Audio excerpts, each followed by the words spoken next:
Para empezar la exposición como tal, vamos a hablar sobre la introducción y fisiología, la hipertensión arterial, la fisiopatología y algunos casos de daño orgánico en los que se ve involucrado esta subida de la presión. Bueno, como introducción tenemos que la hipertensión arterial va a ser pues un trastorno cardiovascular crónico. ¿Por qué? Porque básicamente la presión arterial va a estar mantenida durante mucho tiempo y a este no le van a responder las regulaciones que tiene nuestro organismo, agudas como de largo tiempo. Esta es una enfermedad o un trastorno que se va a encontrar prevalente, bueno, en la actualidad es parte del 30% de la población adulta. Y esta es básicamente una de las razones por la cual se puede desarrollar diferentes tipos de daño en el organismo, renales, cerebrales, y sobre todo con el corazón como tal. Bueno, y sobre todo de la muerte a temprana edad, pero en el adulto, o sea, no en niños. Bueno, ahora hablando un poco de la fisiología, tenemos que recordar, pues, básicamente este cuadrito de acá de la presión arterial y por qué factores se ve afectado. La presión arterial, como bien sabemos, va a estar determinado por el gasto cardíaco y la resistencia vascular periférica. A su vez, el gasto cardíaco va a estar determinado por el volumen sistólico y la frecuencia cardíaca. El volumen sistólico por la precarga, poscarga y contractilidad. Y bueno, la frecuencia cardíaca puede ser modelada por el sistema nervioso simpático, básicamente, con un efecto cronotropo positivo y inotropo positivo, lo cual aumentaría el gasto cardíaco y el aumento del gasto cardíaco la presión arterial. Y en relación a la resistencia vascular periférica, tenemos que tener en cuenta que básicamente este parámetro va a evaluar lo que es la morfología, es decir, el diámetro de nuestros vasos sanguíneos y la tensión, la función, básicamente vasoconstrictiva.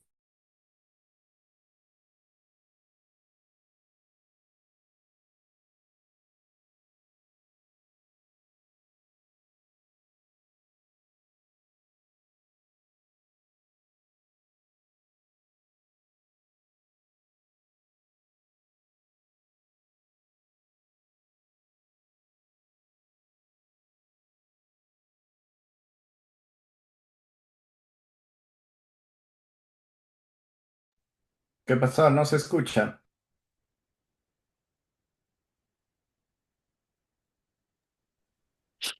Amigo Daniel,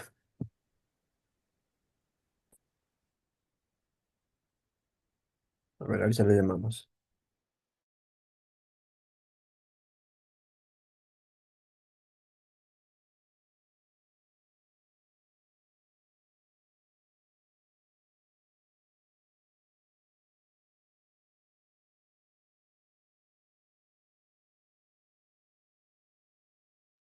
Lo siento, chicos, perdone, doctor, se fue el internet de la residencia.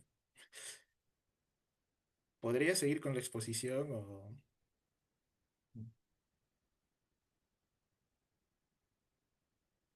Presenta pues tus diapositivas, si no, que empiece otro hasta que solucione este No, problema. no, ya está, doctor. Solo es como Continúa. por unos minutos. Ok, gracias. Y bueno, entonces, como seguíamos hablando antes, va a depender mucho de la región que estemos eh, para utilizar la clasificación de la hipertensión arterial. En el caso de la guía de la Asociación Americana del Corazón, esta se va a dividir pues en presión sistólica, presión diastólica. La normal para nosotros es menor de 120 y menor de 80 en la presión diastólica. Pero cuando se va a empezar a considerar una alta presión sanguínea, va a ser a partir del número 130, 139 como presión sistólica y 80, 89 como presión diastólica. Y de aquí se va a empezar a clasificar de tipo 1, tipo 2 o una crisis hipertensiva, pues en estos son casos más que todo de urgencias, tengo entendido.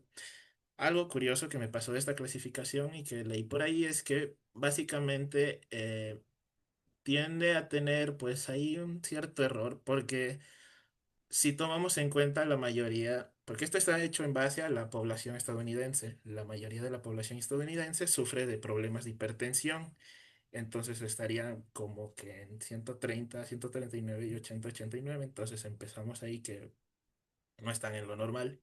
y como tal estarían sufriendo de esto y algunos ni siquiera son diagnosticados y podrían desarrollar enfermedades. Bueno, ahora siguiendo con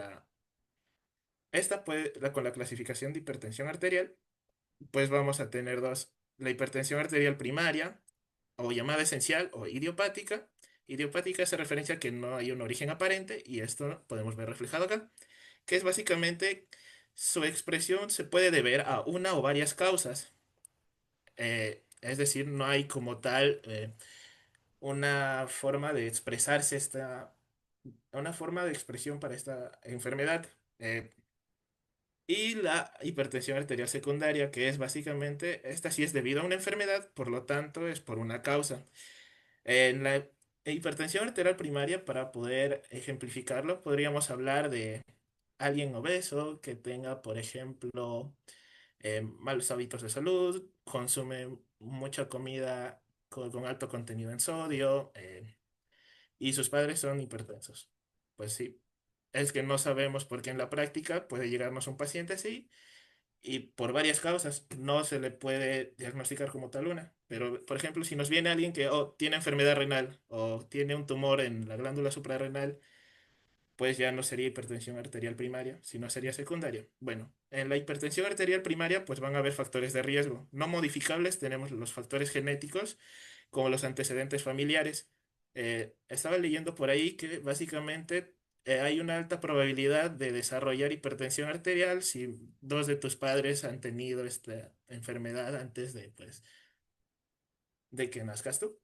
Y en la edad, que es otro factor no modificable, no podemos modificar la edad y con la edad pues se alteran diferentes funciones en el organismo porque es fisiológico. Una de ellas vendría a ser la disminución de la elasticidad de las arterias, que se ve reflejada en mayores de edad, sobre todo en adultos.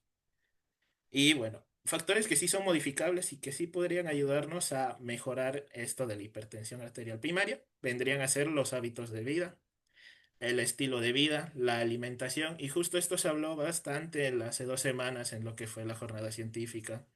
Entonces es algo a tener en cuenta si vayamos a ver, por ejemplo, el próximo año. Y bueno, acá los porcentajes pues hacen razón de lo que se... Hacen razón básicamente a esta clasificación. 90-95% de los pacientes con hipertensión arterial son de tipo primario, mientras que secundarios son de 5 a 10%. ¿Por qué? Porque esto ya es de una enfermedad como tal, solo es una enfermedad. Quizás puede tener enfermedad renal y bueno, los ejemplos citados anteriormente. Ahora, pues vamos a ir a dar unos ejemplos sobre cómo vendría a estar alterado esto. En relación a la hipertensión arterial primaria, tenemos en cuenta que el consumo de sal es uno de los factores más importantes para el desarrollo pues, de hipertensión arterial. Desde el caso de que, por ejemplo, tenemos a alguien que tiene bueno, alguien que trabaja hasta altas horas de la noche. Eso he visto bastante acá en Lima, sobre todo a 10 11 de la noche, hay gente saliendo recién de sus trabajos y lo primero que encuentran es ahí, pues comida al paso, comida recién preparada y bueno, esa comida como que no es bastante regulada por ciertas normas sanitarias, entonces pues algunas la hacen con mucha sal.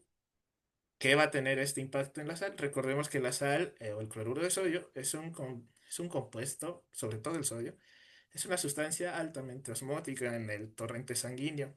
Entonces, ¿qué van a hacer? Va a ser un aumento del volumen sanguíneo o del volumen extracelular, con lo cual va a tender a la elevación de la presión arterial o hipertensión arterial. Otro caso es la obesidad. Esto tiene relación con lo que les hablaba de hábitos de vida. La obesidad básicamente también se caracteriza por ser una enfermedad crónica, que también como lo hemos estado viendo es una enfermedad que se basa básicamente en inflamación, una inflamación crónica, que involucra varios aspectos desde la hipertrofia del tejido adiposo, la generación de nuevos vasos sanguíneos, la hipoxia celular, mejor dicho, la síntesis de especies reactivas de oxígeno o la oxidación, estrés oxidativo tenderían, pues en este caso, la hipertrofia del tejido adiposo hace un aumento de la longitud.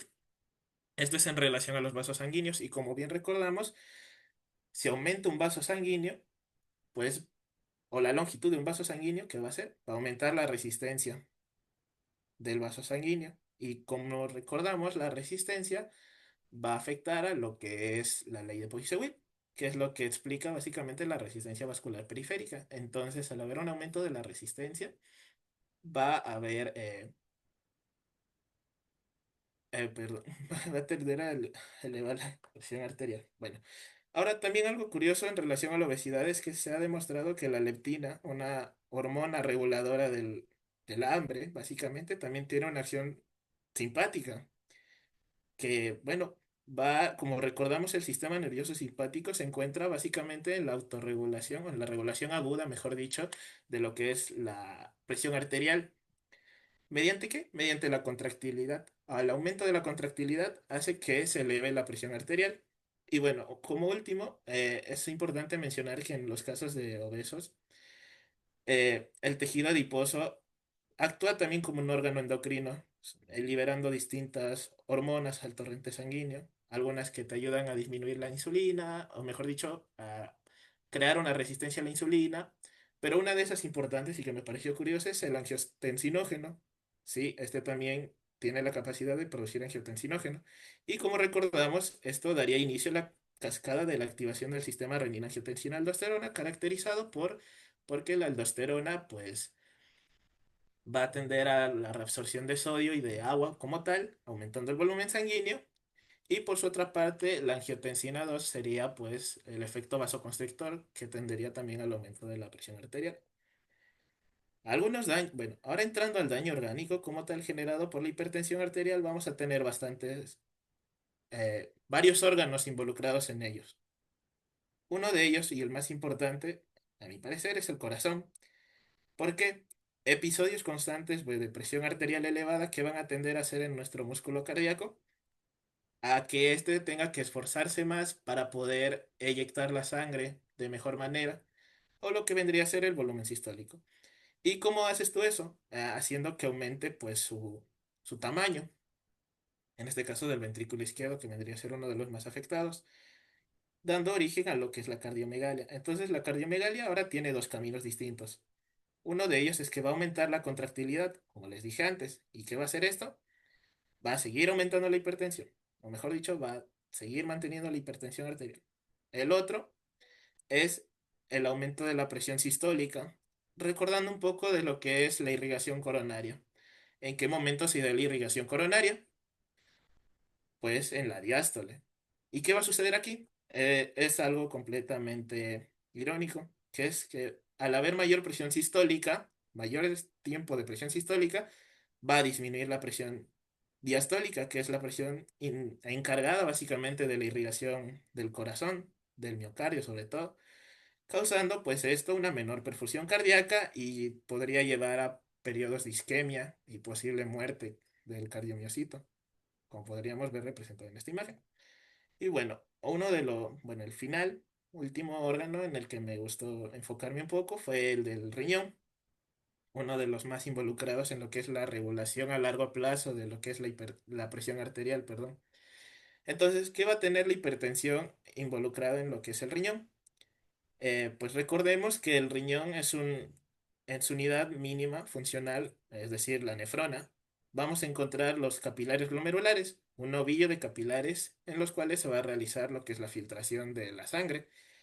¿Y qué sucede con la presión arterial? Un aumento de la presión arterial constante, o sea, mantenido, no haría efecto a plazo agudo, sino a crónico. ¿Por qué?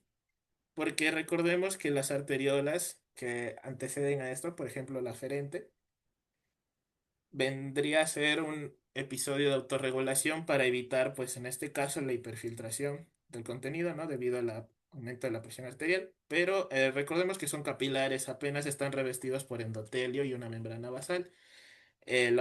La presión alta que llegue a estos va a tender a disminuir, o mejor dicho, afectar el tejido en sí, causando pues que se vaya alterando la estructura como tal.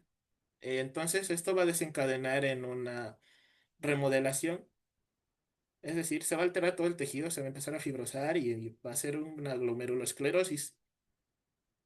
¿Y qué va a causar esto? Que empiece a llegar menos sangre al tejido renal, que podría desencadenar una necrosis del tejido, ¿no? Sea el peor caso. Además, el daño de estos capilares tendería a causar menos filtración, lo cual como bien sabemos, si no filtramos nada, no estamos botando las sustancias que deberían de ser al final excretadas por la vía urinaria. Entonces nos quedaríamos solo con lo que es urea, cuerpos cetónicos, sea lo que sea que esté en nuestra sangre, se tendría que dar, incluso la sal o mejor dicho, el sodio, y el sodio tendería pues a aumentar el volumen sanguíneo y ser un círculo vicioso, ¿no? Bueno, eso pienso que puede ser lo más relevante en relación a hipertensión arterial. En realidad hay varias cosas más, incluso daño pues al tejido cerebral, al tejido encefálico. Y algo curioso es en la retina, que puede ocurrir pues daño también a nivel del glóbulo ocular y causar ceguera y otros problemas. Pues bueno, esta es la bibliografía en la que me he basado para hacer esta pequeña presentación y eso. Gracias. La verdad que hay más cosas sobre fisiopatología. Yo te mandé una clase Sí, sobre fisiopatología. Ahí eh, te hubieras fijado ahí, porque ahí está, eso es, digamos, es una clase un poco antigua, pero eso tenías más cosas para poner. Pero bueno, ya, entonces supongo doctor. que en el trabajo monográfico debe tener más cosas, pues, ¿no? Porque no es muy, digamos, no una sola diapositiva para fisiopatología y falta varias cosas, ¿no? Pero bueno, en fin, eh, trate de que la monografía sea pues más explícita, mucho más, más cosas tengamos, ¿no? Porque nos estamos quedando cortos con con esta exposición, ¿no? Porque hay más cositas que por eso justamente le dije al delegado, te estoy enviando para que tomen en cuenta. Bueno, ya. Entonces, esperemos que la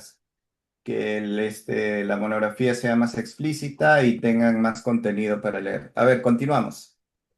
Sí, doctor. Ahora vamos a irnos por el esquema, la monografía, que es a cargo de nuestro compañero Rodrigo Álvarez. No, no, la monografía no lo presenten, solo las exposiciones vamos a hacer hoy día. Las Le envío, monografías, ya, le no, envío al doctor. me tienes que enviar las exposiciones y la monografía. Por eso es que justamente digamos, en la monografía, si van a basarse en la exposición, pues es muy corto, nos vamos a Ujú. quedar, ¿no? Para el aprendizaje de fisiopatología de la hipertensión arterial. Por eso es que les digo, la monografía tienen todavía hasta para la noche o incluso mañana para presentarlo y tener digamos, sean más explícitos y puedan verlo. No, las monografías no lo presentan, solo las exposiciones vamos a presentar hoy día. Ya, ¿Ya? doctor.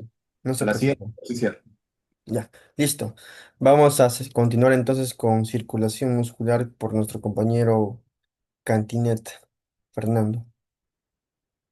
Ok, muy buenas tardes a todos. Voy a presentar mi PPT.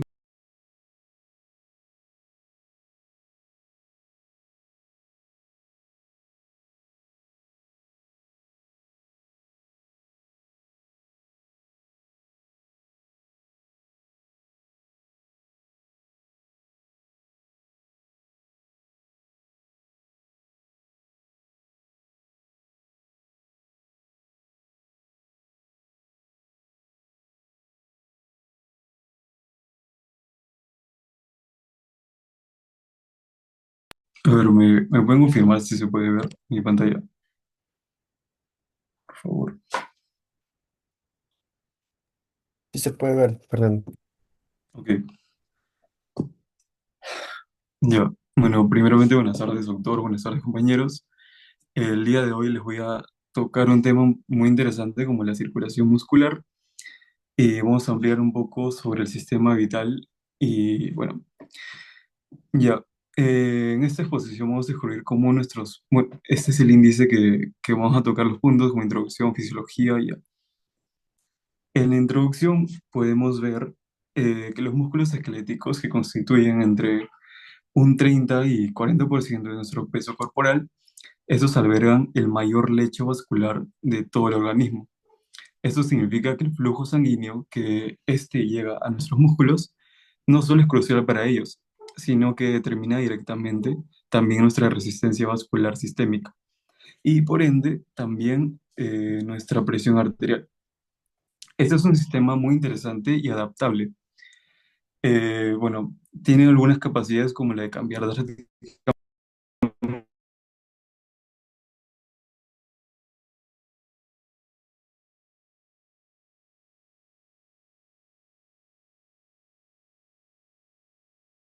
su flujo desde el reposo intenso y otros procesos fisiológicos que le voy a presentar más adelante. En cuanto a la fisiología de la circulación muscular, podemos observar una gran diferencia entre cuando el cuerpo está en reposo y en actividad. En el reposo, el flujo sanguíneo muscular es bajo, relativamente bajo. Es de 0,8 a 1,1 litros por minuto, representando solo el 15 hasta el 20% del gasto cardíaco. Además, muchos capilares están cerrados, ya que se encuentran en reserva. Sin embargo, en un ejercicio intenso, es una de las situaciones más trabajadoras o bueno, más estresantes para nuestro sistema circulatorio. Durante un esfuerzo máximo, el flujo puede dispararse hasta dentro de unos 15 y 20 litros por minuto.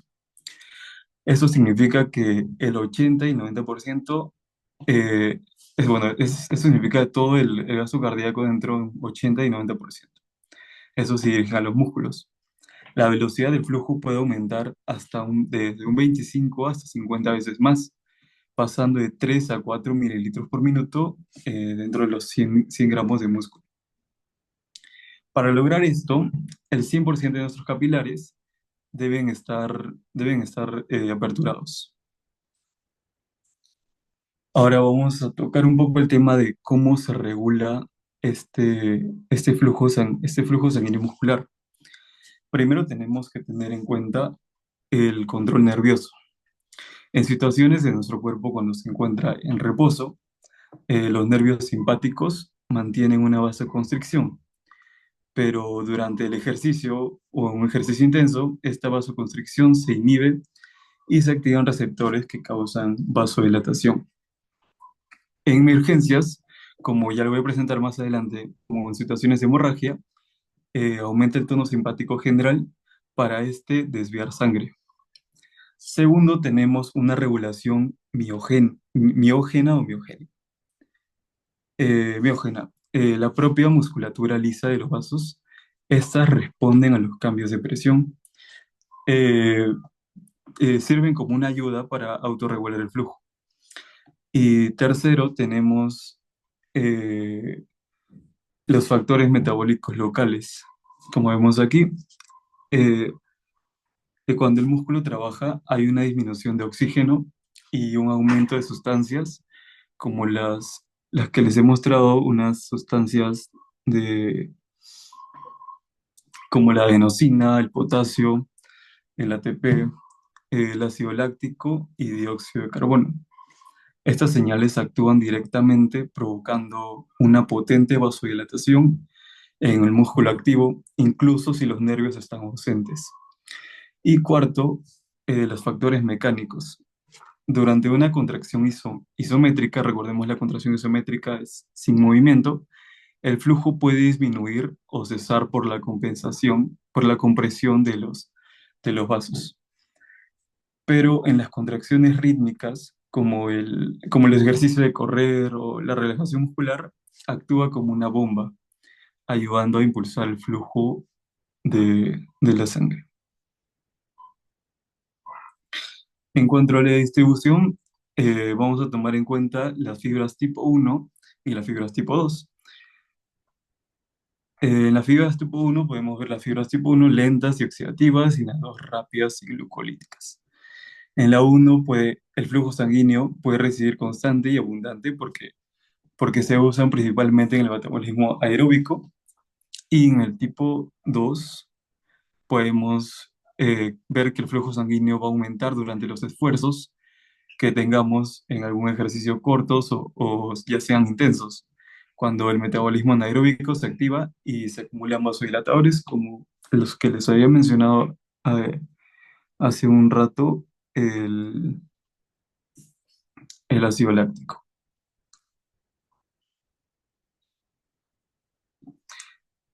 Ya. vamos a ver cómo se adapta la circulación muscular en condiciones fisiológicas. En reposo, el flujo se considera bajo, los capilares están parcialmente cerrados y el tono vasoconstrictor simpático es predominante. Y durante el ejercicio leve a moderado, el flujo aumenta gradualmente. Más capilares se abren y la regulación metabólica local comienza a ser muy relevante. En el ejercicio intenso o extremo, se produce una vasodilatación máxima con el 100% de los capilares abiertos y el gasto cardíaco elevándose 4 a 7 veces. Aquí los factores metabólicos locales estos son los protagonistas. Y en una situación fisiológica, la que le había mencionado hace un rato, como una hemorragia intensa, el sistema nervioso simpático provoca una vasoconstricción muscular generalizada. Esta va a servir para desviar la sangre y preservar el flujo a órganos vitales como es el cerebro y el corazón. Y bueno, ya para concluir la circulación, vamos a repasar un poco que la circulación muscular es un sistema dinámico y adaptable, es fundamental para el rendimiento físico y de hecho para unas situaciones de supervivencia. Su regulación es multifactorial y precisa y es muy compleja en interacción de mecanismos nerviosos, miógenos, los que les había mencionado, los metabólicos y mecánicos, que estos van a asegurar su suministro eficiente y adaptado. Y bueno, eso es todo, toda mi exposición.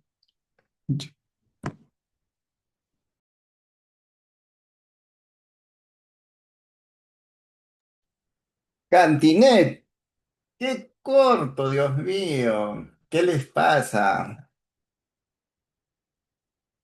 Estas exposiciones no han visto las del año pasado, las del anteaño, no han visto cómo eran. Ay, Dios mío. Corto, bien básico. Yo he pedido sí que hagan solo fisiopatología, fisiología, ¿no? Bueno, ya. Espero también igual que el trabajo monográfico sea más explícito, pues así no podemos, no vamos a esto, ¿no? Muy corto, muy básico, ¿no? Bueno, ya. Ya sigue Marcos. Vamos a continuar, pero espero que los otros hayan puesto un poco más de ganitas, pues. Ya, seguimos, ¿ya? Sí, doctor, siempre hay fe. Va a haber un compañero que lo ha hecho. Bien, vamos a continuar, doctor, con el siguiente compañero que es Gerson Goña González, Goñi, que habla sobre la circulación cutánea. Oli. Goñi. Un momento, voy a compartir.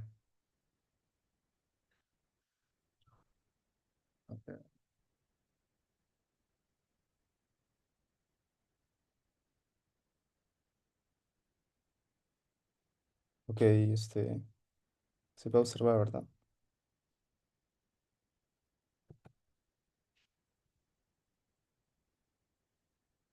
Ok. ¿Cómo para? Un momento, ¿qué pasó? Ah, bueno, no sé. Ya. Bueno, voy a hablar sobre la circulación, circulación cutánea. Se pasa esto. Bueno, vamos a ir primeramente, gracias. Vamos a ir primeramente a cuáles son las funciones de este flujo sanguíneo cutáneo, ¿no? Tiene dos principalmente, el cual es, primero, asegurar la nutrición de los tejidos cutáneos y segundo, el control de la temperatura. Bueno, se menciona de que este segundo es el más importante y bueno, se ha demostrado pues que incluso en casos de vasoconstricción no se ve afectado mucho lo que es estos tejidos que son irrigados, pues, lo que es la dermis y la hipodermis. En este caso, la epidermis no, bueno, no está irrigado, así que por eso no lo mencioné. Y bueno, el control de la temperatura, como se sabe, el cuerpo, debido al metabolismo, genera cierto calor y este calor es liberado gran parte a través de la piel y bueno, debido a lo que es el flujo sanguíneo cutáneo, desde adentro hacia afuera. Y bueno, vamos a seguir por acá. Ya esto. Ok. El flujo sanguíneo cutáneo es de 300 a 500 mililitros en su forma basal, lo que es 1 a 3 mililitros por, perdón, 1 a 3 mililitros de 100 por gramo por minuto. Sin embargo, lo que sería del 5 al 10% del gasto cardíaco. Sin embargo, esto en algunos casos, dependiendo de las situaciones, puede aumentar a un 30% del gasto cardíaco, lo cual es bastante. Y muestra que es muy variable en lo que es la piel, el flujo sanguíneo cutáneo. Bueno, y en casos, por ejemplo, de frío intenso, también puede disminuir a lo que son los 50 mililitros por minuto. O sea, mucho menor a lo que es el flujo sanguíneo cutáneo basal. Y bueno, vamos a ver. Ya. Tenemos algunos tipos de vasos de resistencia. En estos tenemos lo que son las arteriolas, que son vasos musculares comunes y podemos encontrarlo en otros tejidos. Y las anastomosis arteriovenosas, que son conexiones directas entre las arteriolas y las vénulas. Aquí podemos ver lo que son las anastomosis arteriovenosas, las vénulas, las arteriolas, que se encuentran en la dermis profunda. Y bueno, también lo tenemos lo que son las asas capilares que se ubican en la papila dérmica, que y aquí están. Si vemos de manera histológica, podemos ver que aquí están las papilas dérmicas. Entonces aquí se ubicarían lo que son las asas capilares. Entonces vamos a ver. Ah, bueno, las anastomosis arteriovenosas pues desvían la sangre del lecho capilar, es decir, que evitan pasar por los capilares y la dirigen directamente a los plexos venosos. Entonces, ¿cómo es que funciona esto? Digamos, en casos de frío o cuando baja la temperatura, la sangre venosa capta este calor de la arteria. Así, se evita de esta manera perder demasiado calor. Y bueno, cuando hace calor, el intercambio se produce en sentido inverso. Estas anastomosis básicamente las encontramos mayormente pues como podemos ver acá, en la oreja, nariz, dedos de las manos y dedos de los pies y además los labios, ¿no? Mencionar también que en la piel las arterias, venas discurren paralelamente. Así, se permite un mecanismo de corriente térmica y permite un intercambio de calor entre la sangre arterial caliente y la venosa, que es, digamos, más fría. Y aquí lo vamos a explicar un poquito más. Ya, ok. Eh, ajá, ya. Cuando la piel está caliente, el flujo sanguíneo cutáneo se encuentra alto. Hablando de retorno venoso cutáneo, es decir, entonces las venas superficiales digamos, están dilatadas y esto favorece la pérdida de calor. Por un lado, al estar, digamos, en las venas superficiales, aparte de que estamos perdiendo calor, digamos, está más cerca a la parte más externa y en caso de que estemos corriendo, por ejemplo, permite que se pueda enfriar de mejor manera. Por eso están en las partes de venas superficiales. Sin embargo, cuando la piel está fría, el flujo sanguíneo cutáneo se encuentra más bajo, lo que hace que el drenaje venoso se hace por el sistema profundo y de esta manera se evita perder más el calor.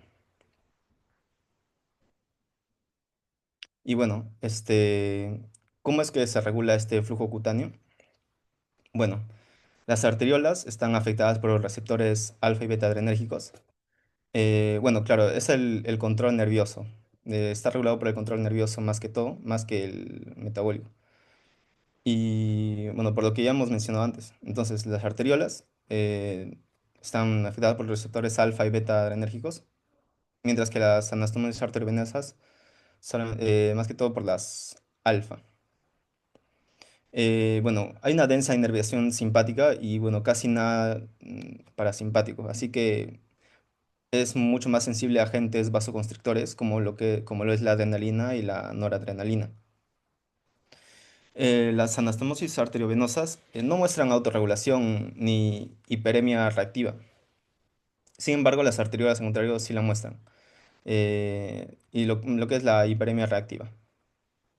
Vamos a ver. Ya. En casos de frío o zonas frías, aumenta el tono simpático. Eso va a dar una vasoconstricción cutánea. Y al haber una vasoconstricción cutánea, lo que vamos a hacer es disminuir el flujo sanguíneo cutáneo y así también disminuimos la pérdida de calor corporal. Sin embargo, algo paradójico pasa cuando la temperatura baja a menos de 11 grados. Y bueno, más que todo en personas que están más adaptadas, la vasodilatación digamos, de los capilares superficiales, en vez de que haga vasoconstricción, hace vasodilatación.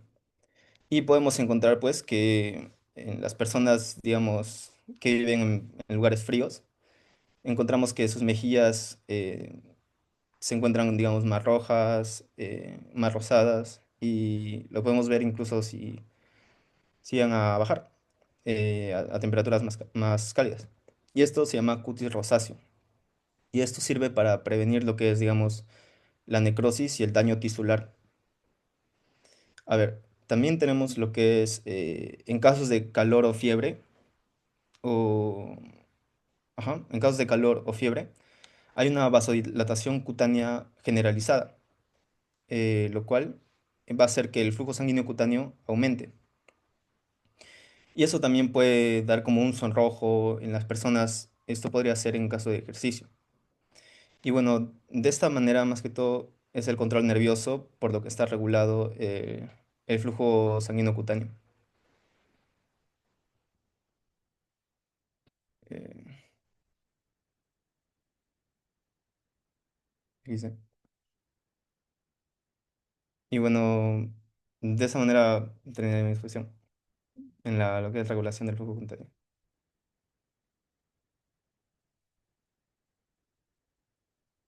O sea, la piel no tiene regulación metabólica, no tiene más, no, Sí, tiene lo que es la regulación metabólica, pero más que ¿verdad? todo está dada por lo que es regulación del flujo, perdón, control nervioso.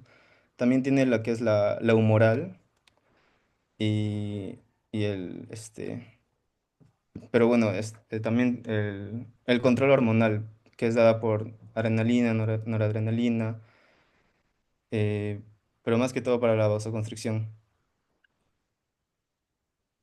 Ya, bueno, ya, más o menos, pero igual, igual, bueno, ya. Ya, continuamos, bueno. Continuamos con la siguiente posición. El que se tiene que pulir acá ahora es el del otro, ¿ya? Vamos a ver también. Continuamos, Marcos. Listo, doctor. Avanzamos entonces. Ahora nos toca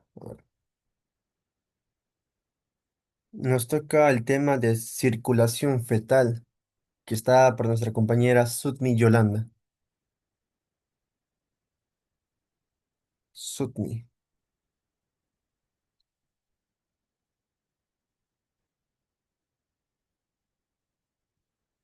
Sudmi se A ver, encuentra. sí, aquí estoy, voy a Ya, compartir mi pantalla. Un ratito. listo.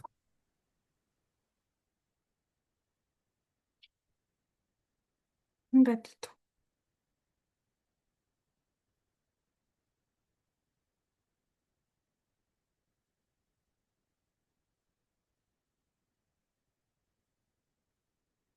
¿Y te puede observar?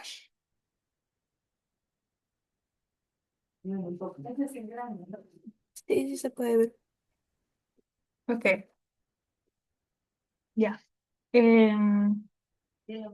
Ok, ahora buenas tardes, doctor, compañeros. En esta oportunidad. Un ratito, disculpen.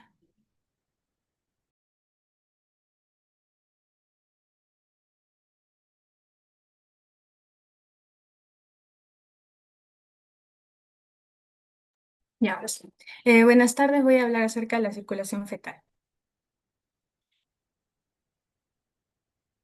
Bueno, vamos a hablar acerca de las diferencias de la circulación fetal y adulta, la circulación fetal en sí, sobre su trayecto y lo que ocurre en la placenta y los mecanismos de adaptación post, postnatales.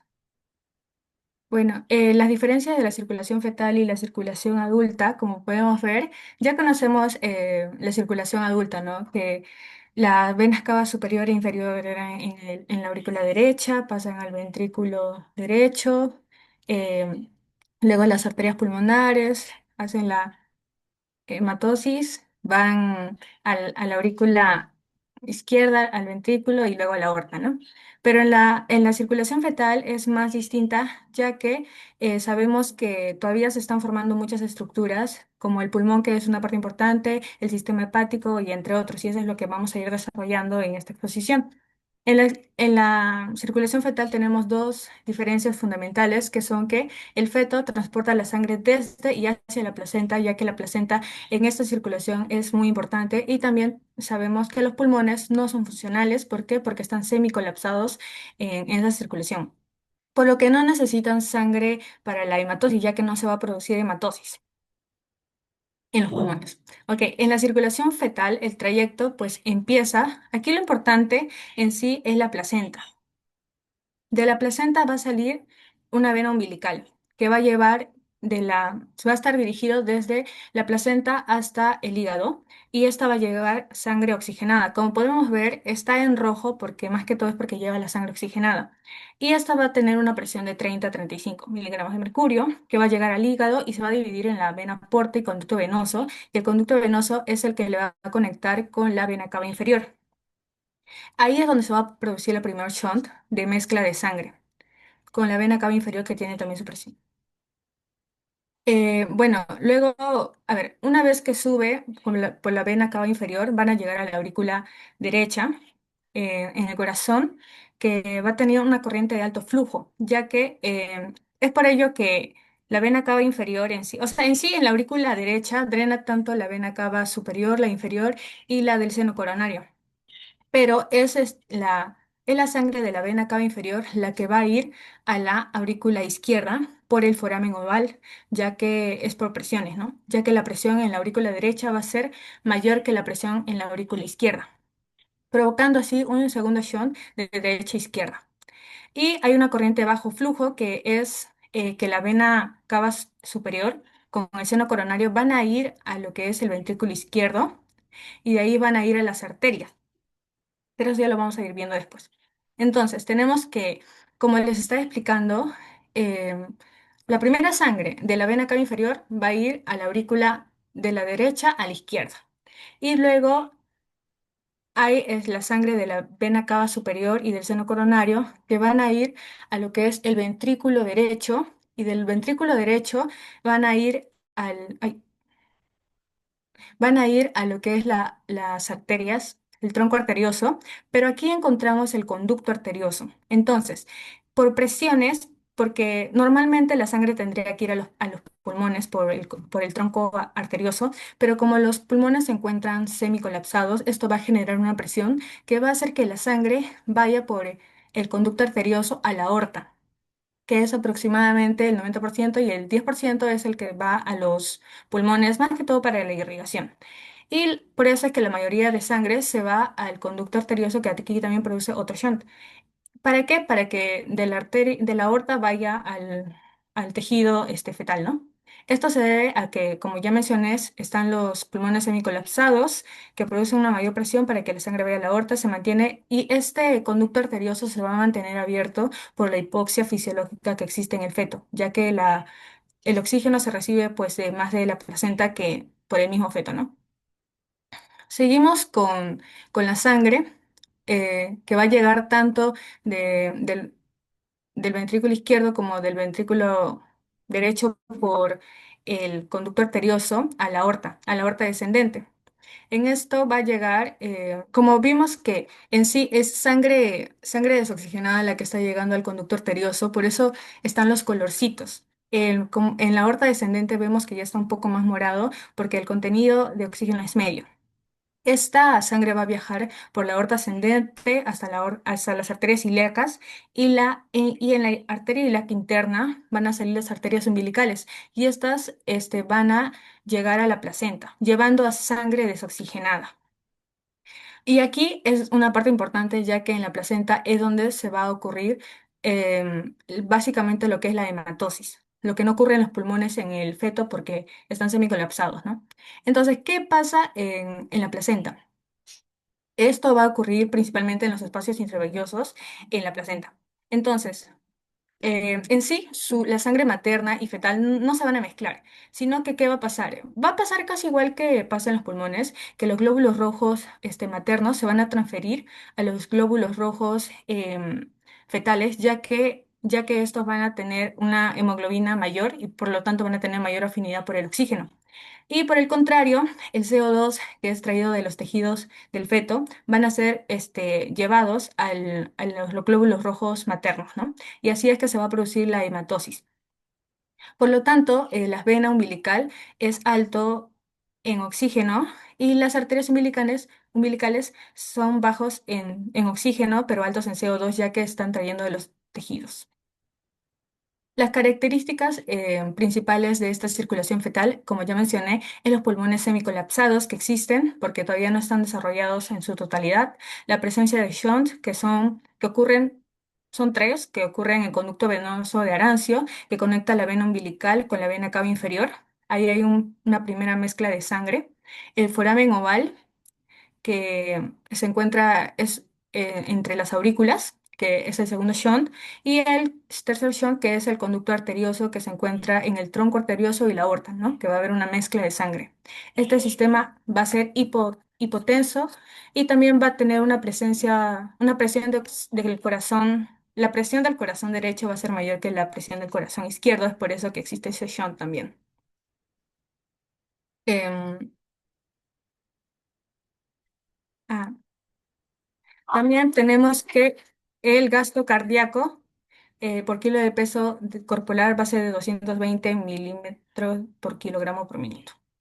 Y las adaptaciones fetales que ocurren una vez es postnatal es que las arterias umbilicales que vimos se van a convertir en los ligamentos umbilicales internos, la vena umbilical se va a convertir en el ligamento redondo del hígado, el conducto venoso en el ligamento venoso, el conducto arterioso en el ligamento arterioso y el foramen oval, una vez que existe, que nace, pues se cierra y se va a llamar fosa oval. Bueno, eso es todo. Gracias. ¿Dónde se produce ahí en el, has visto mis diapositivas, ¿no? ¿Dónde se juntan la sangre? O sea, cómo es la saturación, cómo va cambiando la saturación, qué porcentajes hay a la aurícula derecha, en el ventrículo izquierdo, aurícula derecha, aurícula izquierda, cómo va variando.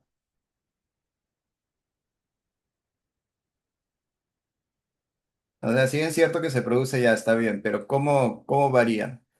Si digamos que ingresa con una saturación de 95% por la vena umbilical, ¿no? ¿Dónde se producen las mezclas de sangre?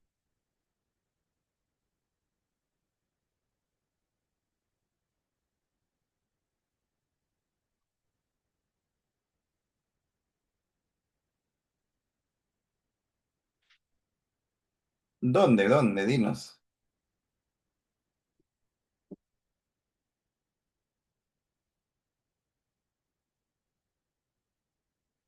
Tu micrófono está apagado. Ya. Ay, disculpa, doctor. Ocurre en la presencia de los shunt, cuando ocurren los shunt en la mezcla de sangre oxigenada y desoxigenada, ocurre esos cambios de presión en el conducto venoso, en el foramen oval y en el ductos arteriosos. Y aquí en la aurícula derecha llega sangre desoxigenada de acá. Sí, También, también. ¿no? Por eso ahí, eso es importante, ¿dónde está? Ahora, la saturación de contenido elevado, contenido medio, contenido bajo, ¿cuánto es la saturación? ¿Cuánto es la saturación de un feto? O sea, digamos medio, ¿no? Después de que ha transcurrido la...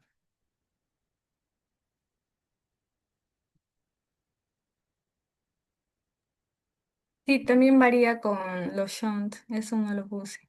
Ya. A ver, vamos a ver un rato mis diapositivas. Ya, déjame compartir.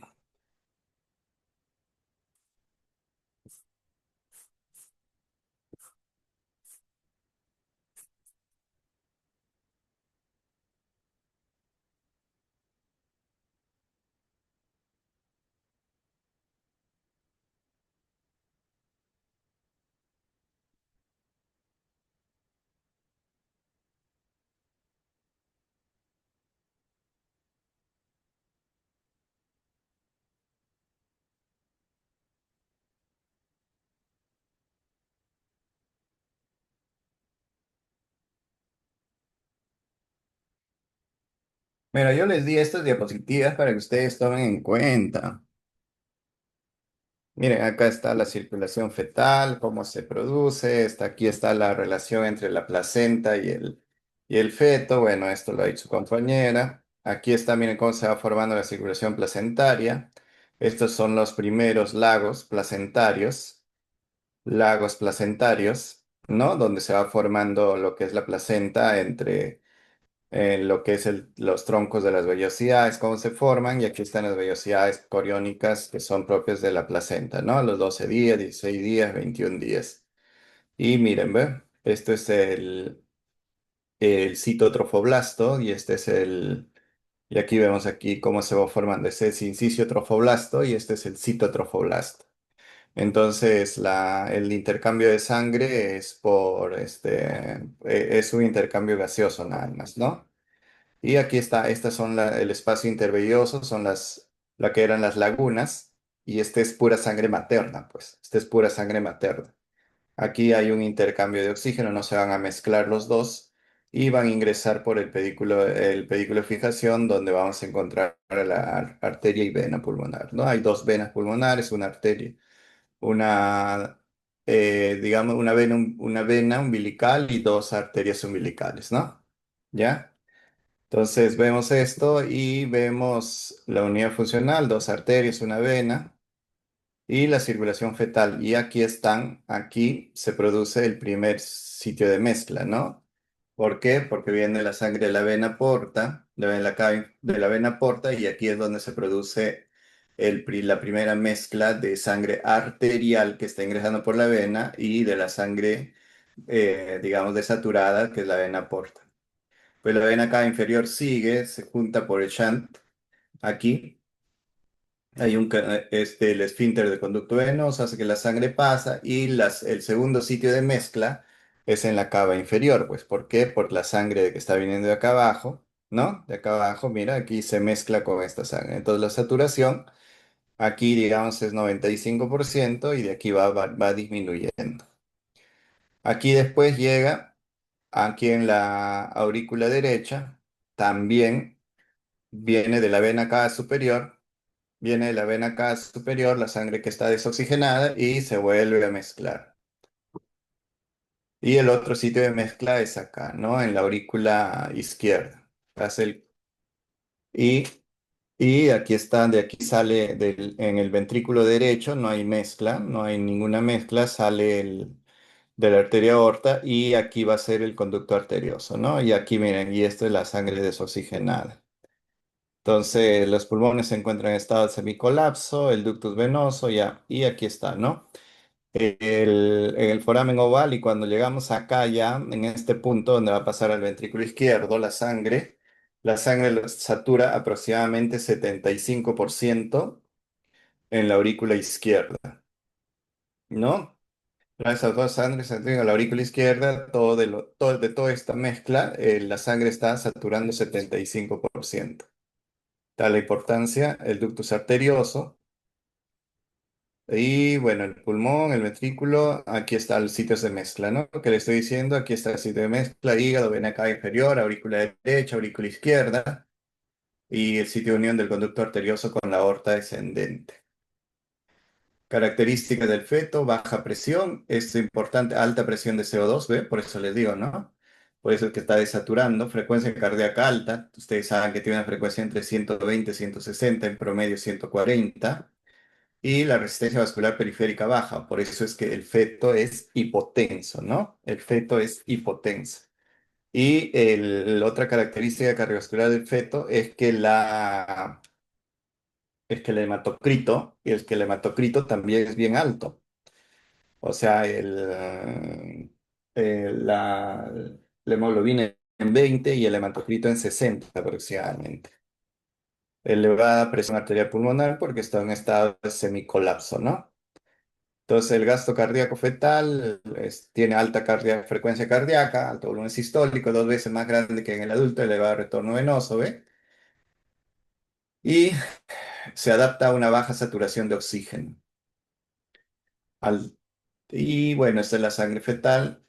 Y al nacer, todo disminuye la resistencia vascular periférica y hace el ductus se cierra y se cierra el foramen oval también, ¿no? La separación de la placenta. Disminuye la presión arterial porque el pulmón que está en estado de semicolapso se expande, ¿ya?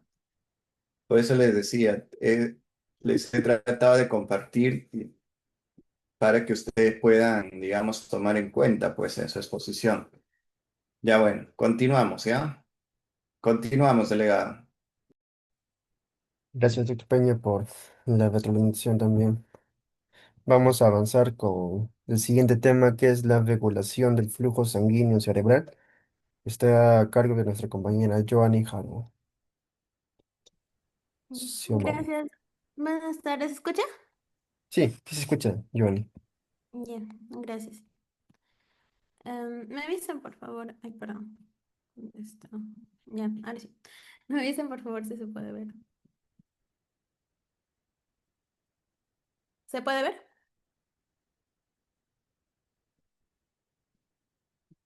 ¿La pantalla se puede ver? Ah, sí, sí se puede ver. Gracias. Ya, bueno. ¿Qué tal? Buenas tardes, compañeros y doctor Peña. El día de hoy voy a exponer acerca de la regulación del flujo sanguíneo cerebral. Ya. Bueno, primero tener en cuenta las generalidades de lo que va a ser el flujo sanguíneo cerebral. Como sabemos, va a haber cuatro grandes arterias que van a administrar o suministrar flujo, en este caso, al cerebro. Van a ser dos arterias carótidas que podemos ver acá, las carótidas internas, y dos arterias vertebrales que van a formar nuestro polígono de Willis que muy bien conocemos. Ahora, este polígono va a estar en la base del encéfalo y va a tener ramificaciones, las arterias piales y hacia más profundamente, después las arterias arteriales penetrantes, como pueden ver esta imagen que es del gaitón, y ya después las arteriolas intracerebrales. Ahora, como pueden ver acá, estas arteriolas van a estar en comunicación con lo que son los astrocitos, en los pedicelios de los astrocitos. Y van a estar separados los vasos penetrantes por el espacio subaracnoideo, que en esta parte se denomina espacio de Virchow-Rabi. Ahora, ¿por qué va a ser importante todo esto? Para que se dé el intercambio, en este caso de los nutrientes, que van a suministrar los aportes necesarios para que el cerebro pueda funcionar, ¿no? Recordar también que el cerebro, si bien no hemos llevado todavía el curso de neurología, pero el cerebro pues tiene la barrera hematoencefálica y es bastante selectivo con las cosas que pasan hacia esa área. Entonces también lo va a hacer así con el flujo. Ya. Ahora, hablando netamente de lo que es la regulación del flujo sanguíneo cerebral. El cerebro es un órgano que necesita un suministro de oxígeno, en este caso de sangre, constante, y es uno de los tejidos que peor tolera la isquemia. De hecho, la interrupción del flujo sanguíneo cerebral durante unos 5 a 10 segundos va a producir pues un cuadro bastante severo de isquemia. Entonces, este tejido debe estar bien irrigado. Va a consumir aproximadamente el 20% del oxígeno. Y algo que me llamó bastante la atención es que el cerebro no va a ocupar pues un gran espacio de nuestro cuerpo, sino que va a pesar nada más 1.350 gramos, o sea, 1 kilito y un poco menos de 1,5 kilos. Y va a representar solo el 2% del peso de un adulto. Y a pesar de todo ello, va a recibir bastante gasto cardíaco en reposo. Este gasto cardíaco varía. La información decía el 14%, pero puede llegar hasta el 20% en condiciones donde tiene mayor demanda metabólica. Y justo a eso vamos a llegar después. El cerebro, en este caso el flujo sanguíneo cerebral, es extremadamente dependiente de las demandas metabólicas. Ya. Y bueno, acá también recordar un poco los números. El flujo sanguíneo normal del cerebro por cada 100 gramos de tejido va a ser más o menos 60 mililitros por minuto y va a ascender hasta casi 1 mililitro por minuto. Bueno, de 750 a 900 mililitros por minuto. Ya. Y bueno, lo que voy a explicar después van a ser los mecanismos. Siguiente. Los mecanismos del flujo sanguíneo cerebral.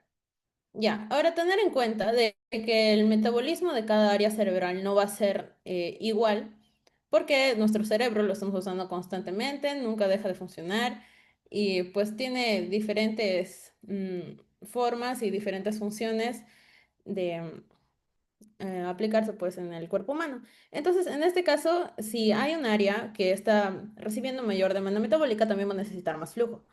Es por ello que vamos a resaltar acá lo que es la sustancia gris. Según lo leído, la sustancia gris va a presentar una alta demanda metabólica y es por ello que va a necesitar también más flujo sanguíneo.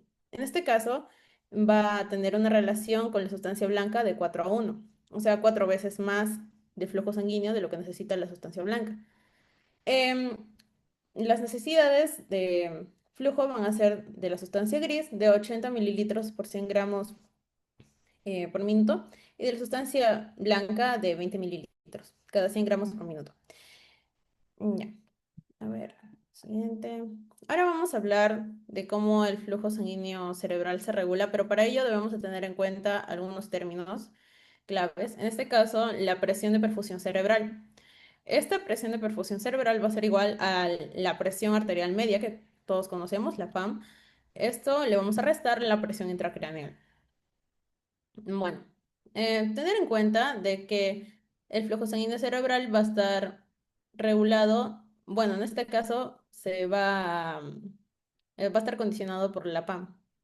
Cuando la PAM esté en unos valores normales, entonces el flujo sanguíneo cerebral va a poder ser el adecuado, pero cuando la PAM esté fuera de sus valores que ya vamos a ver, más o menos 150, entonces todo este mecanismo se va a desregular y va a haber problemas para el flujo sanguíneo cerebral.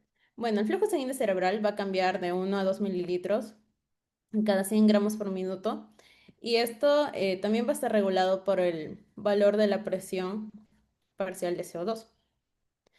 Entonces, bueno, tener en cuenta de que en este caso hay veces donde el cerebro va o podría sufrir de hipoxia, lo cual no debería de suceder y para ello tiene estos mecanismos. Ahora voy a explicar más a fondo y este cuadrito espero que les sirva.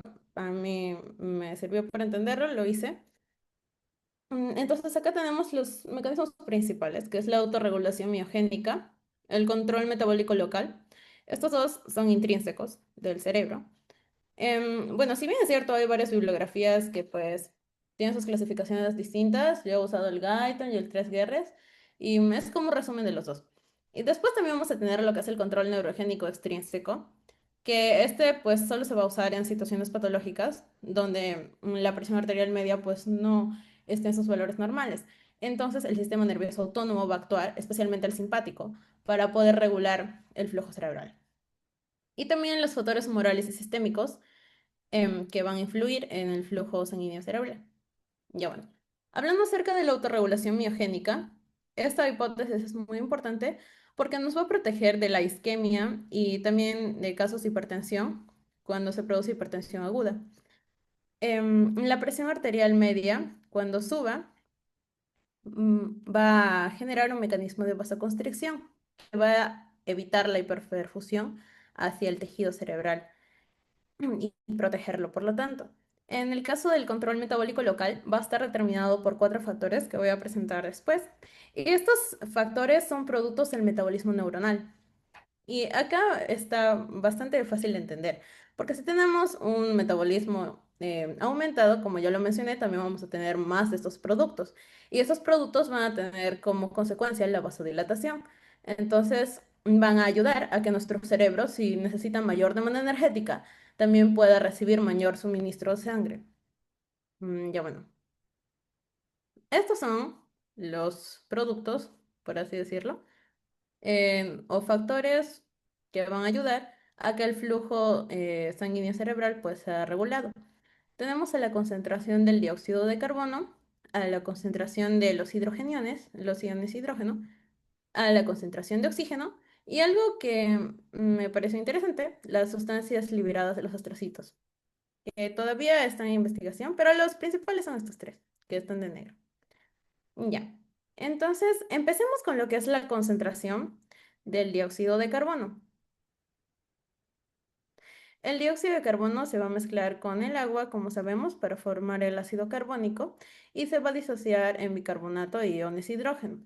Así que a consecuencia de un aumento de, por ejemplo, la presión parcial de CO2, también va a aumentar la cantidad de hidrogeniones.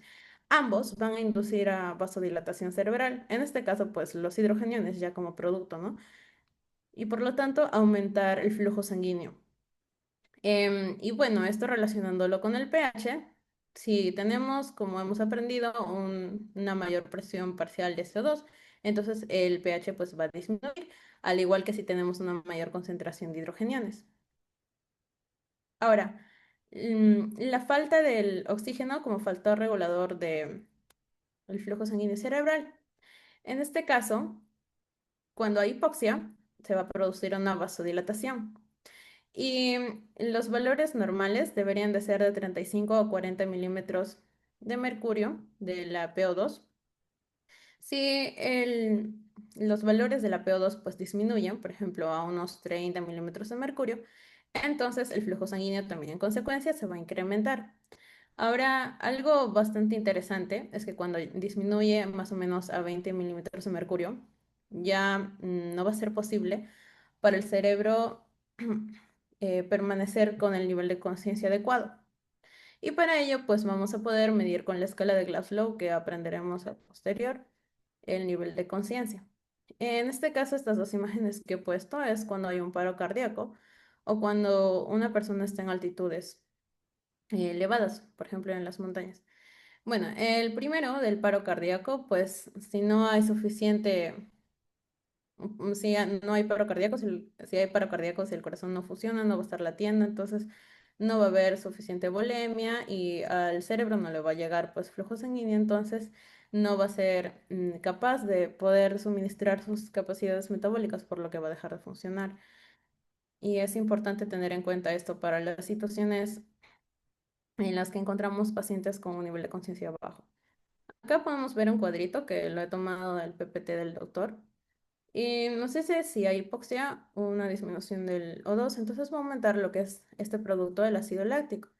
Y el ácido láctico va a conducir a un aumento de la osmolaridad, lo cual puede terminar en un edema cerebral. Es por eso que las personas comúnmente ya cuando fallecen, su cerebro se edematiza. Y esto va a tener la consecuencia del aumento del volumen intracraneano, de la presión intracraneal y pues el flujo sanguíneo cerebral va a estar notablemente disminuido. Ya, en el caso de que murió, pues ya no va a haber flujo. Ahora, hablando del cambio del flujo sanguíneo cerebral relacionado con la concentración de la presión parcial de oxígeno y de la presión parcial, bueno, de la presión de CO2.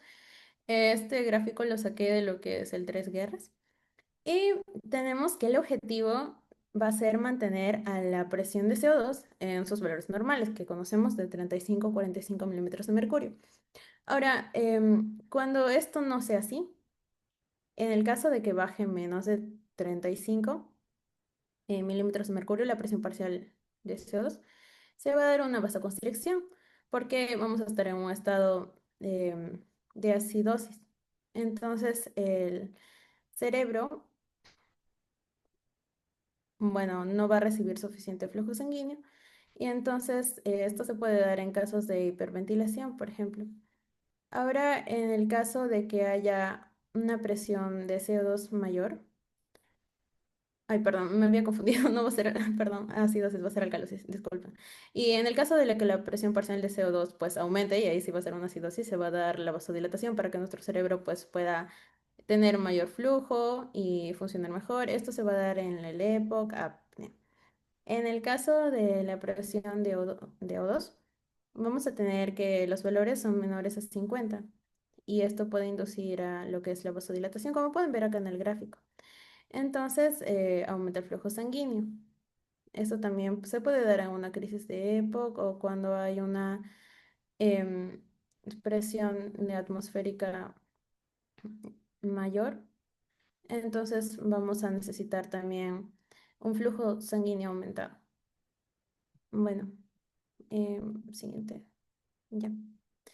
Ahora, ¿cuál es el papel de la autorregulación? Ya lo mencionamos, va a ser un mecanismo protector y objetivo mantener el flujo sanguíneo cerebral. La importancia clínica de esto es que cuando nos enfrentemos a acidosis por diferentes etiologías, ya sea trauma, hematomas, infecciones o demás, como pueden ver acá en las imágenes, la autorregulación se va a perder. Entonces, esto va a hacer que el flujo sanguíneo no pueda regresar a sus valores normales y a consecuencia va a empeorar el trastorno de por medio, que sería la acidosis. Es por eso que hablar del cerebro es bastante delicado. Ahora, ¿cómo va a estar relacionada la presión arterial media con el flujo sanguíneo cerebral? Si la PAM aumenta, se va a dar vasoconstricción. Y si la PAM disminuye, se va a dar vasodilatación. Y esto en cuanto a sus rangos normales que acá podemos ver en este gráfico. Tenemos que va a ser de 70 a 150 milímetros de mercurio. En un paciente normotenso, o sea, como nosotros que no tenemos ninguna enfermedad de por medio o una enfermedad que pues altera lo que es la presión arterial media, entonces, el mecanismo de autorregulación va a estar correcto. Sin embargo, en una persona que ya sufra de hipertensión arterial crónica, va a haber un mecanismo de adaptación. En este caso, la curva se va a desplazar hacia la derecha para que el individuo pueda soportar presiones mayores. Por ejemplo, acá vemos que está más o menos en 170 de presión arterial media y más o menos como que sí lo está regulando. Esto es porque el cuerpo del paciente ya se ha acostumbrado a estar en presiones elevadas, pero cuando su presión baje, también va a estar menos adaptado para regularlo, a diferencia de un normotenso. Bueno, acá leyendo lo que dice, cuando la frecuencia sanguínea, perdón, la, del flujo sanguíneo cerebral va a disminuir bruscamente, se va a dar una pérdida de conciencia, como el síncope. Y esto pues puede ser en cualquier paciente, ¿no? Y cuando aumenta demasiado rápido puede producir edema o hemorragia intracraniana. Ahora vamos a hablar acerca de netamente lo que es la perfusión cerebral. Como ya mencionamos al inicio en la fórmula, ahora vamos a agregar una más, que es la del flujo sanguíneo cerebral. La presión de perfusión cerebral entre la resistencia vascular cerebral nos va a dar el flujo sanguíneo cerebral. Y las alteraciones que mencionamos ya al inicio, cuando haya un síncope o un accidente cerebrovascular que va a inducir isquemia, quiere decir que el aporte del flujo no va a ser suficiente, entonces la presión de perfusión cerebral pues va a disminuir y en este caso cuando haya una hernia cerebral, por ejemplo, sabemos que la presión intracraniana va a aumentar y lo que va a generar también el aumento de la presión de perfusión cerebral. El objetivo en todos estos casos va a ser mantener a la PAM en unos valores mayores a 65 milímetros de mercurio. En este caso, pues son pacientes neurocríticos que ya tienen un problema, pues no de por medio, crónico. Y esto nos va a ayudar a que la regulación todavía pues exista. Ahora vamos a hablar de cómo se relaciona este flujo sanguíneo cerebral con la actividad metabólica en casos específicos. En este caso, vamos a tener el sueño. Y TMC hace referencia a la tasa metabólica cerebral. Esta va a disminuir en el sueño o en la sedación, ya que pues nuestro cerebro, como antes había mencionado, no va a estar trabajando mucho y no va a necesitar en consecuencia aporte de flujo sanguíneo tan elevado. Por el contrario, cuando hay una activación neuronal, entonces se va a aumentar. Ahora, va a haber mecanismos que van a regular la relación entre el flujo sanguíneo cerebral y la tasa metabólica cerebral que vamos a presentar ahora. La temperatura. En este caso podemos ver a una niñita y me pareció bastante interesante. Es un caso clínico de un preescolar de sexo femenino, tiene 4 años de edad y había presentado un paro cardiorrespiratorio. Entonces, para tratar este paro cardiorrespiratorio, se le indujo a hipotermia moderada, a aproximadamente 34 grados centígrados durante 48 horas en la unidad de cuidados intensivos pediátricos. Y es de bastante alegría que pudo darse de alta después de esas 48 horas, con una condición neurológica satisfactoria. Entonces, a saber que la hipotermia disminuye la tasa metabólica cerebral y a su vez el flujo sanguíneo cerebral, vamos a poder ayudar a los pacientes que tengan un paro cardiorrespiratorio. En este caso, si bien es cierto, no es tan usado, pero se ha demostrado que en casos específicos como este funciona. ¿Por qué? Porque la hipertermia va a incrementar la tasa metabólica cerebral y esto puede inducir efectos tóxicos. Entonces, lo mejor para el paciente en este caso que eligieron, pues va a ser inducir la hipotermia para que su cerebro, a pesar de que su corazón, la máquina corazón-pulmón no está funcionando bien, su cerebro pues permanezca en un estado de stop hasta que pueda recuperarse el pacientito. Ya bueno, esta es una hipotermia controlada y va a servir como neuroprotección. Ahora vamos a hablar de lo que es la viscosidad sanguínea y su relación con el flujo sanguíneo cerebral. Esto también me llamó bastante la atención porque, bueno, sabemos que el hematocrito es el factor determinante de la viscosidad y debe de tener un hematocrito normal en hombres y mujeres de aproximadamente 33 a 45%. El aumento del hematocrito por encima del 55% puede disminuir el flujo sanguíneo cerebral. En este caso, en los pacientes con anemia, sabemos que pues, su hematocrito mm, va a estar disminuido, el contrario. Entonces pensaríamos que su flujo sanguíneo cerebral estaría aumentado. Y pues sí, resulta que esto es como un mecanismo compensatorio también para que el cerebro no deje de funcionar a pesar de que el paciente tenga anemia y pueda realizar sus funciones normales o bueno, intentar que se parezca más a lo normal. Esto se da en los pacientes que tienen anemia moderada. Sin embargo, ya pues cuando la anemia se agrava, estos mecanismos ya no van a funcionar y no van a poder ayudar a que el paciente pueda seguir con una función cerebral normal. Y esto es bastante importante en nuestro país, ¿no? Porque sabemos que tenemos una alta tasa de anemia infantil. Y bueno, eso es todo respecto a la exposición. Muchas gracias. Bien, felicitaciones, Jaro. Es un tema bien complejo y lo has tratado de resumir bien. Está bien, felicitaciones. Seguimos. Doctor. Sí, doctor Peña. Ahora vamos a continuar con el último tema, que es circulación esplácnica, por nuestra compañera María Vázquez.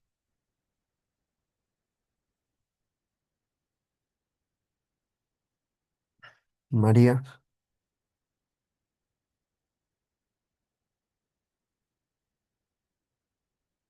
a ver, vamos a llamarla. ¿Se puede ver la pantalla? Disculpen. Sí, sí. Ya. Buen día, doctor y compañeros. Pues voy a hablar sobre la circulación esplácnica.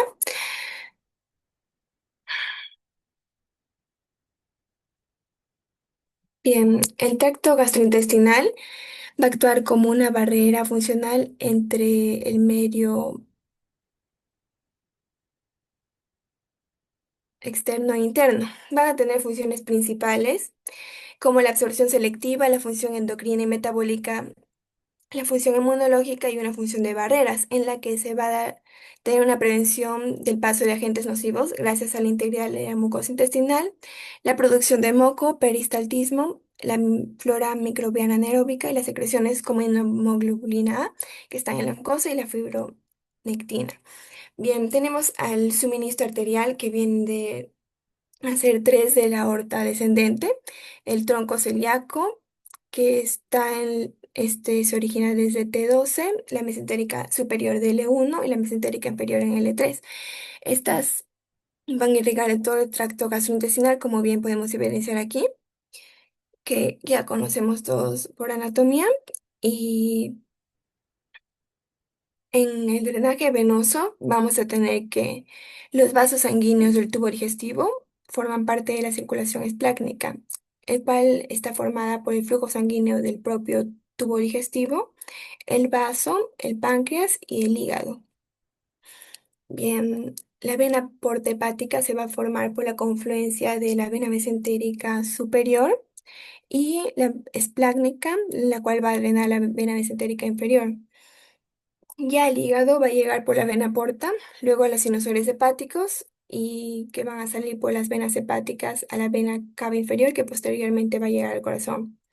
Este flujo va a permitir al hígado realizar sus funciones tales como las de eliminar bacterias, ya que pasa por el sistema retículo endotelial, y se pueden ver que hay anastomosis por tocava que están aquí señaladas, y estas permiten que se dirija el retorno venoso hacia el corazón, ya que si se ocluyiera una vena principal, ya que estas venas no poseen válvulas.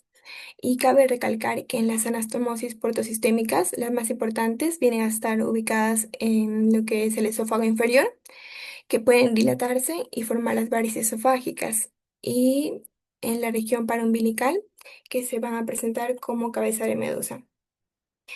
Bien, como inervación vamos a tocarlo más a fondo después, pero tenemos aquí a los nervios esplácnicos mayor y menor, el ganglio celíaco, el ganglio mesentérico superior y el ganglio mesentérico inferior, que van a inervar el tracto gastrointestinal también. Y tenemos este esquema en la que la A se muestra la circulación hepatoesplácnica, el riñón y el músculo, que vienen a tener recibir los 2/3 del gasto cardíaco como conjunto, pero como está señalado aquí, la circulación hepatoesplácnica viene a recibir el 25% del gasto cardíaco.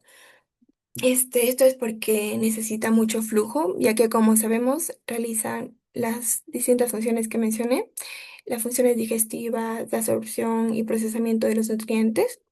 Y en el panel B se observa que al dividir cada órgano por su peso, vemos que el territorio hepatoesplácnico recibe 95 mililitros por minuto por 100 gramos, y en el panel C viene básicamente a ser, sugiere que básicamente es el oxígeno que se extrae el tejido de la sangre, cuánto oxígeno pueden extraer, y el hepatoesplácnico extrae de 5 mililitros de oxígeno por minuto por 100 gramos, lo cual nos va a sugerir, ¿no?, que gran parte de este flujo sanguíneo no se usa para su metabolismo celular, sino para las funciones de transporte y el procesamiento de nutrientes que ya mencionamos. Aquí vemos en este esquema que la sangre arterial llega por el tronco celíaco, que ya mencionamos anteriormente, y las arterias mesentéricas superior e inferior, y al hígado por la vena porta y las arterias hepáticas. Bien, este sistema portohepático es el que va a recoger la sangre venosa del tubo digestivo, abdominal también de páncreas, vesícula biliar y vasos, y esta sangre pasa por los dos lechos capilares, que vienen a ser primero el intestino y luego los órganos accesorios, para finalmente ir por la vena porta a los sinusoides hepáticos, la vena hepática, luego a la vena cava inferior, que luego va a retornar al corazón, como vemos aquí. Y vamos a la actividad intestinal. en la que dice que el flujo sanguíneo de cada región es directamente proporcional al grado de la actividad local. Cuando nosotros ingerimos alimentos, tenemos dos regiones del intestino, una que está en reposo y otra que está en la absorción, en la que durante el pico de la actividad metabólica que viene a ser luego de la ingesta de los alimentos, este, va a haber mayor absorción, secreción y peristalsis, lo cual nos va a llevar a aumentar el flujo hasta 8 veces sobre el basal y el cual se va a normalizar de 2 a 4 horas después. Bien, los factores metabólicos tenemos primero en la digestión. En la mucosa se van a liberar sustancias vasodilatadoras que vienen a ser la colecistoquinina, el péptido intestinal vasoactivo, la gastrina y la secretina. Y como segundo tenemos a la secreción por las glándulas gastrointestinales, este, que van a liberar dos cininas vasodilatadoras muy potentes que vienen a ser la calidina y la bradicinina. Bien, como tercer factor tenemos a la hipoxia, en la que una disminución de la concentración de oxígeno puede aumentar el flujo sanguíneo intestinal del 50 al 100%. Esta viene a ser la teoría vasodilatadora, la cual nos dice que a mayor metabolismo o menor oxígeno, más sustancias vasodilatadoras se formarán, tales como dióxido de carbono o iones de hidrógeno, pero en especial la adenosina, que viene a ser la principal sustancia vasodilatadora, que ya la hemos escuchado. Eh, Tenemos el mecanismo del flujo sanguíneo a contracorriente, en la que esta disposición vascular, que tenemos un vaso ascendente y múltiples descendentes, es perfecta para la absorción de estas microvellosidades, ¿no? Para la absorción de los solutos.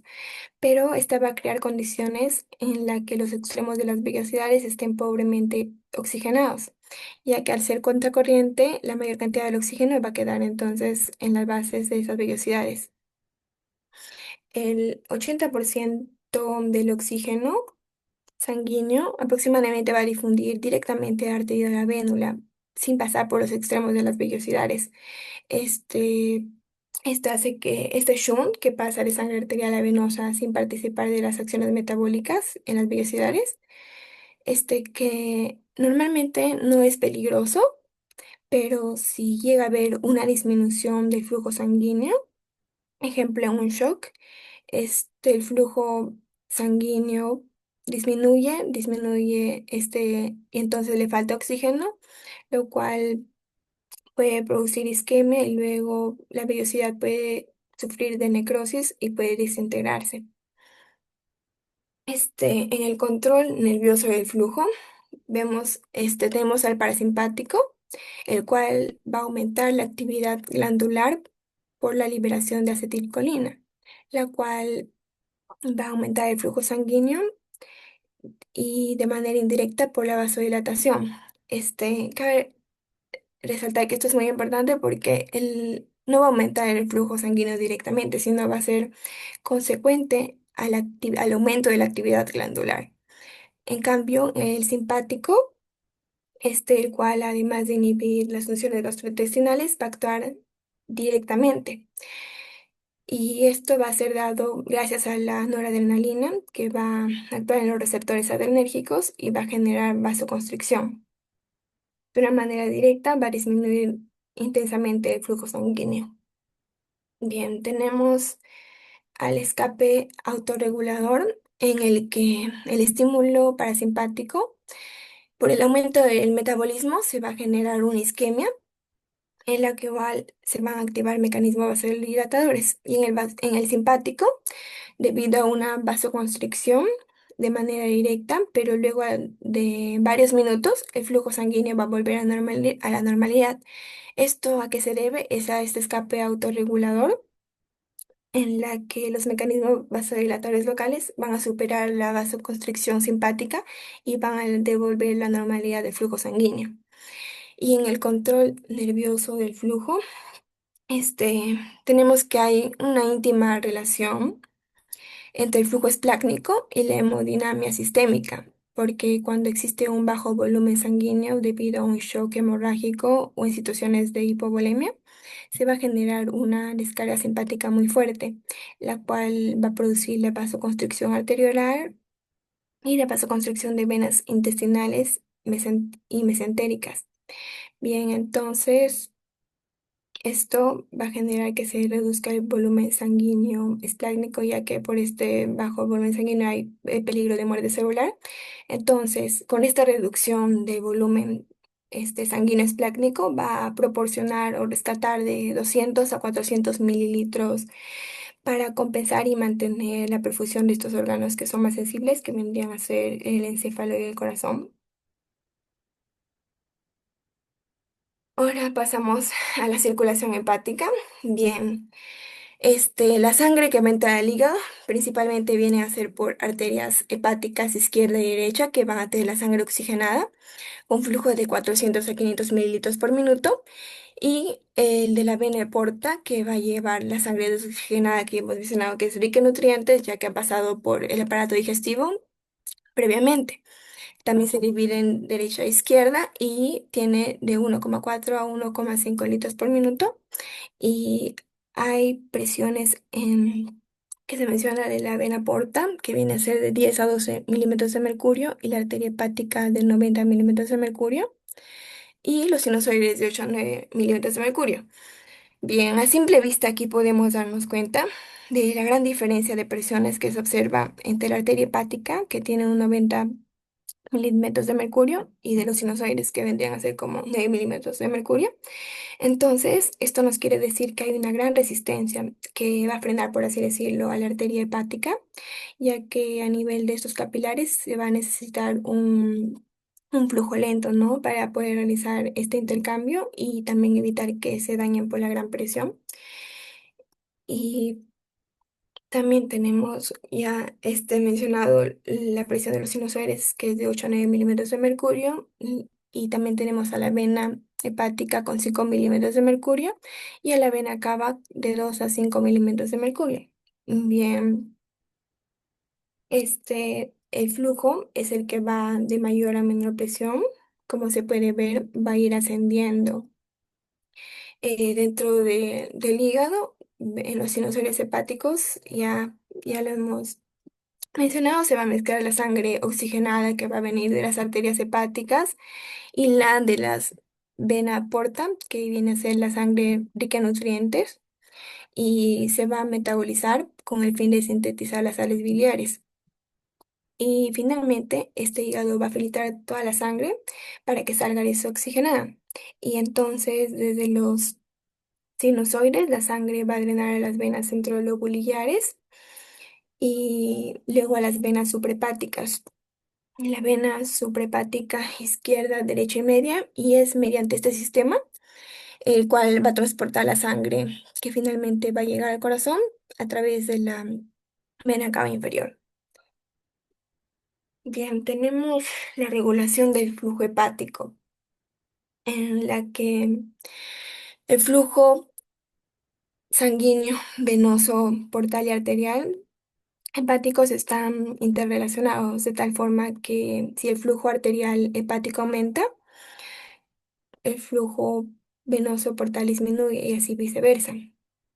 Dada esta característica es que va a permitir al hígado que realice sus múltiples funciones metabólicas de una forma continua e independiente de las variaciones del flujo sanguíneo portal. Eh, Se menciona que el sistema venoso carece de autorregulación, pero el sistema arterial sí la presenta. Entonces, tenemos que en vasos elásticos, se va a aumentar el diámetro y se va a dilatar, entonces va a haber una menor resistencia, por lo tanto va a haber un mayor flujo. Pero en cambio, en otros vasos, una presión se va a mantener en un rango, por lo que va a tener que aumentar la resistencia para regular el flujo sanguíneo, y eso es lo que se va a llamar la autorregulación. Y también tenemos en el músculo liso de las ramas intrahepáticas que se ven dentro del hígado, una inervación simpática vasoconstrictora, en la que la vena porta va a estar dado de T3 a T11 y nervios esplácnicos, y la arteria hepática de plexo esplácnico. Y algo que cabe recalcar es que no parecen existir fibras vasodilatadoras hepáticas. Ahora vamos a hablar de los vasos de capacitancia esplácnicos. Bien, estos van a almacenar el 20% de la volemia y van a actuar como un reservorio cuando la volemia es excesiva y van a facilitar su liberación cuando esta disminuye.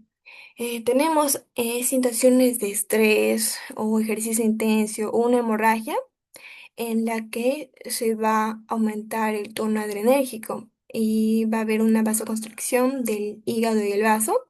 Esta va a ser en la circulación sistémica para poder aumentar el retorno venoso, aumentar la volemia y con ello el gasto cardíaco, ya que sabemos que el gasto cardíaco es volumen sistólico por frecuencia cardíaca, entonces así vamos a poder aumentarlo. Y tenemos por último el caso de la cirrosis hepática, en la que esta está acompañada de una fibrosis hepática que va a constriñir los vasos hepáticos, en la que se va a aumentar la resistencia vascular hepática y la presión de los sinusoides hepáticos, de 2,4 milímetros de mercurio va a subir hasta un 15 a 20 milímetros de mercurio. Y esto va a facilitar la difusión excesiva de los líquidos que están en la circulación esplácnica y va a ir hacia la cavidad peritoneal o hacia la luz intestinal. Y si es en la cavidad peritoneal, se va a conocer como ascitis. Y este líquido intraperitoneal va a extravasar desde los sinusoides hepáticos, los cuales tienen un contenido proteico elevado. Y esto va a aumentar la presión coloidosmótica del líquido intersticial y va a facilitar la salida del líquido hacia la cavidad peritoneal. Y es en ello que el aumento de la presión vascular intrahepática va a facilitar el desarrollo de una circulación colateral, como escuchamos antes de estas anastomosis que tienen. La circulación colateral entre las venas isquémicas y esofágicas, y estas colaterales pueden hacer protrusión en lo que es la luz del esófago, y estas van a dar lugar a las famosas varices esofágicas, que si ocurre una ruptura puede producirse una intensa hemorragia, la cual podría ser mortal. Bien, estas son mis referencias. Muchas gracias por su atención. Felicitaciones, está muy buena tu exposición, María. Felicitaciones, chicos. Muy buena, la verdad que está bien y bueno, casi toda la información está ahí, ¿no? Gracias, doctor. Felicitaciones, muy bien. Para mañana el examen casi es el 90% de la tercera unidad, ¿ya? O sea, algunas cosas vendrán de la primera, segunda, pero así cosas simples nada más. Ya, entonces el 90% va a ser de la segunda unidad. No, de la tercera. ¿Ya? Tal como ha pedido el delegado. ¿Ya? Entonces por ahí habrá alguna que otra pregunta, pero no va a ser ni 10 ni 15 preguntas, sino por ahí 3 4 5. Así que casi todo el resto del examen va a ser de la tercera unidad. Listo, nos vemos mañana a las 6. Doctor, muchas gracias, doctor Peña. Cuídate. Marcos, encuentra el salón azul, pues. Ah, ya, ya, no se preocupe, yo le encargo mismo. Ya, nos vemos. Hasta luego. Listo. Feliz semana, bendiciones.